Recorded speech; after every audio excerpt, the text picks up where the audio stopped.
주가 보이신 생명의 길, 나 주님과 함께 상한 마음을 들이며 주님 앞에 나가리. 나의 의로움이 되신 주, 그 이름 예수, 나의 길이 되신 이름 예수.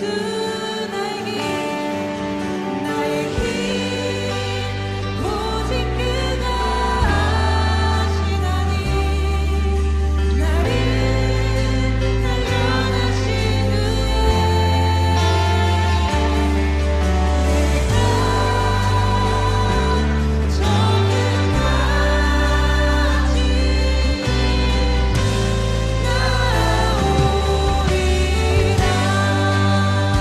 할렐루야. 오늘도 말씀과 기도로 하루를 여는 여러분을 사랑하고 축복합니다.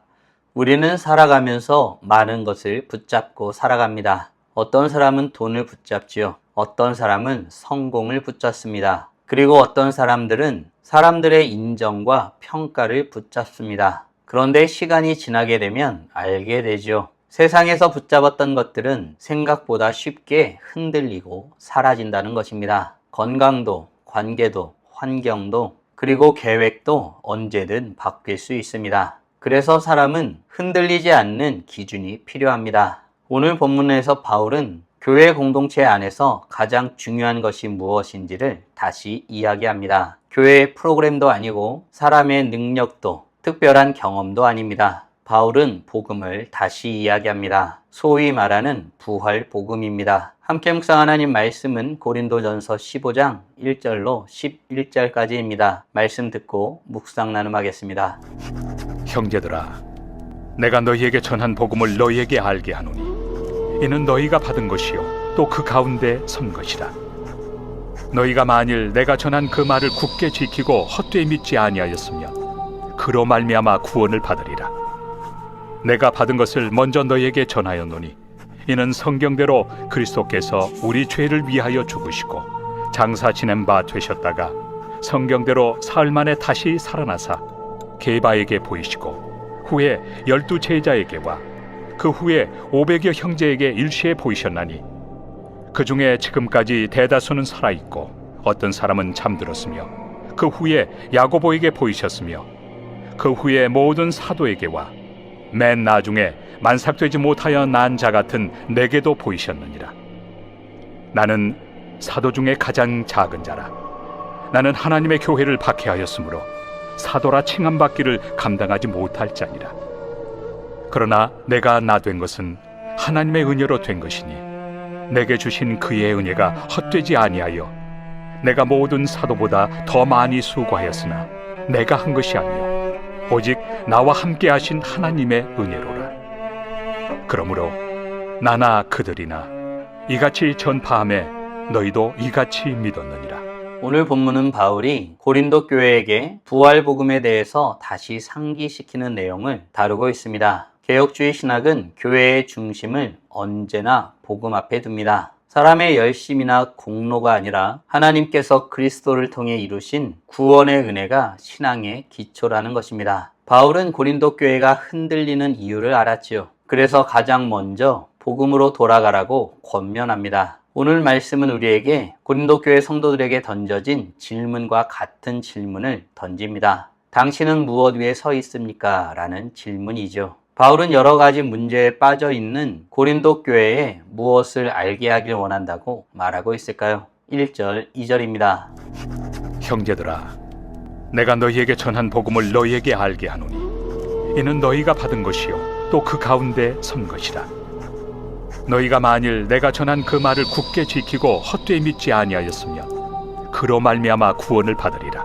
바울은 먼저 자신이 전한 복음을 알게 하기를 원한다고 말하고 있습니다. 그리고 그 복음을 받은 것이라고 표현하고 있죠. 앞으로 전할 것이 아니라 이미 전한 복음에 대해서 이야기하겠다는 것입니다. 복음은 사람이 만든 이야기가 아닙니다. 우리가 스스로 만들어낸 철학이나 신념도 아니죠. 하나님께서 행하시고 우리에게 주신 구원의 소식입니다. 뿐만 아니라 바울은 성도들이 복음 가운데 선 것이라고 표현하고 있습니다. 집을 지을 때 기초가 중요하죠. 기초가 약하면 건물이 아무리 멋져도 곧 무너져 내립니다. 신앙도 마찬가지입니다. 감정 위에 신앙을 세우면 감정이 흔들릴 때 무너져 내립니다. 환경 위에 세우면 환경이 무너질 때 같이 흔들리지요. 그러나 복음 위에 세워진 신앙은 절대 흔들리지 않습니다. 예수님이 나를 위해 죽으셨고 부활하셨고 지금도 살아계신다는 사실은 변함이 없기 때문입니다. 우리는 종종 신앙생활을 오래 하면서도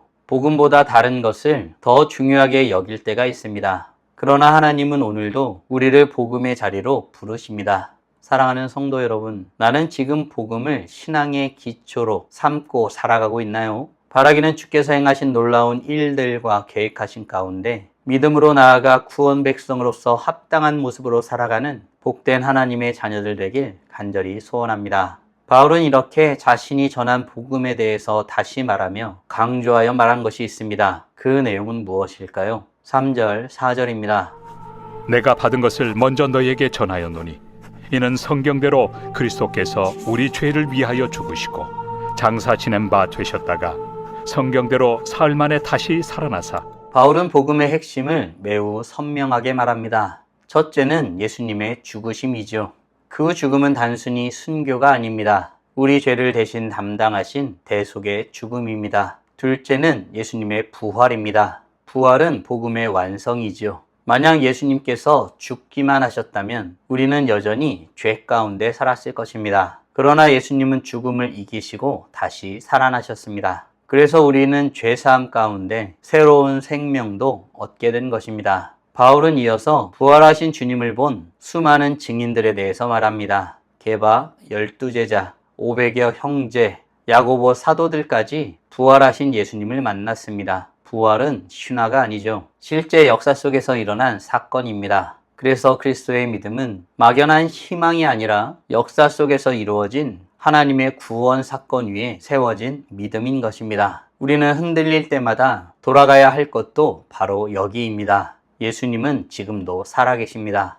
사랑하는 성도 여러분, 나는 예수님의 죽으심과 부활을 얼마나 실제적으로 믿음으로 살아가고 있나요? 바라기는 삶의 실질적인 소망이 되는 부활 소망을 가지고 지금의 삶을 주의 영광을 위해 살아가는 복된 하나님의 자녀들 되길 간절히 소원합니다. 바울은 예수 그리스도의 부활이 실제라고 말하죠. 부활하신 후에 제자들에게 보이셨고 500여 형제에게도 보이셨으며 바울 자신에게도 보이셨다는 것입니다. 바울은 부활의 예수님을 만나기 전에는 하나님의 교회를 박해하던 자였습니다. 그러나 하나님의 은혜로 사도로 부름을 받았지요. 바울은 이에 대해 어떻게 말하고 있을까요? 10절입니다. 그러나 내가 나 된 것은 하나님의 은혜로 된 것이니 내게 주신 그의 은혜가 헛되지 아니하여 내가 모든 사도보다 더 많이 수고하였으나 내가 한 것이 아니요 오직 나와 함께 하신 하나님의 은혜로라. 바울은 자신의 이야기를 시작합니다. 그는 원래 교회를 핍박하던 자였습니다. 성도들을 잡아들이고 교회를 무너뜨리려 했던 사람이었던 것이죠. 그런데 부활하신 예수님을 만난 후 그는 달라졌습니다. 바울은 자신의 변화가 노력 때문이라고 말하지 않습니다. 능력이 뛰어나서라고도 말하지 않죠. 오직 하나님의 은혜라고 말합니다. 이것이 복음을 경험한 사람들의 특징이죠. 복음을 경험하기 전에는 자신의 공로를 말합니다. 그러나 복음을 경험한 후에는 하나님의 은혜를 말합니다. 우리가 오늘은 은혜 가운데 살아갈 수 있는 이유도 여기에 있습니다. 신앙생활을 하는 이유도, 말씀을 묵상하는 이유도, 예배를 하는 이유도 결국 하나님의 은혜 때문입니다. 바울은 하나님의 은혜를 받은 자답게 더욱 충성스럽게 살았습니다. 은혜는 게으름을 만들지 않지요. 은혜는 감사와 헌신을 낳습니다. 사랑하는 성도 여러분, 오늘 우리는 바울이 고린도 교회에 부활 복음에 대해 다시 상기시키는 내용을 묵상하였습니다. 다음 질문들을 통해 말씀을 정리하고 더 깊게 묵상해 보길 원합니다. 나는 삶의 실제가 되는 부활 소망으로 살아가고 있나요? 아울러 나는 소망을 주신 주님의 은혜로 말미암아 더욱 충성되이 살아가고 있나요? 부활 소망을 가지고 지금을 충성되이 살아가기 위해 지금 당장 할 수 있는 일은 무엇이 있을까요? 묵상하신 대로 주님 앞에 나아가 찬란하게 빛나길 간절히 소원합니다. 다 함께 기도하겠습니다.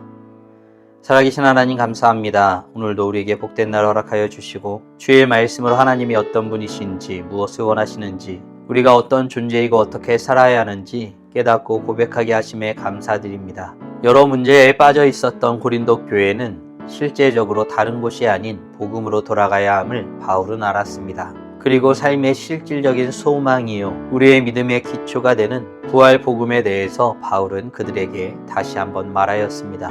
지금을 살아가는 우리도 바울이 고린도 교회 성도들에게 전한 부활 복음 가운데 다시 한번 나아갑니다. 우리가 부활 소망으로 실질적인 삶 가운데 주님의 영광을 위해 살아가고 있는지 우리 자신을 돌아보게 됩니다.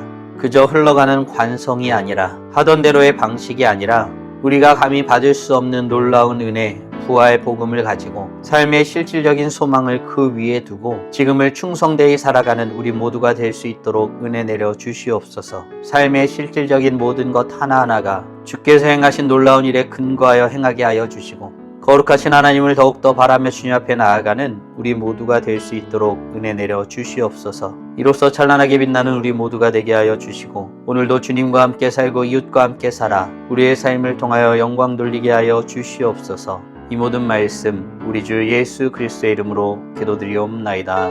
아멘.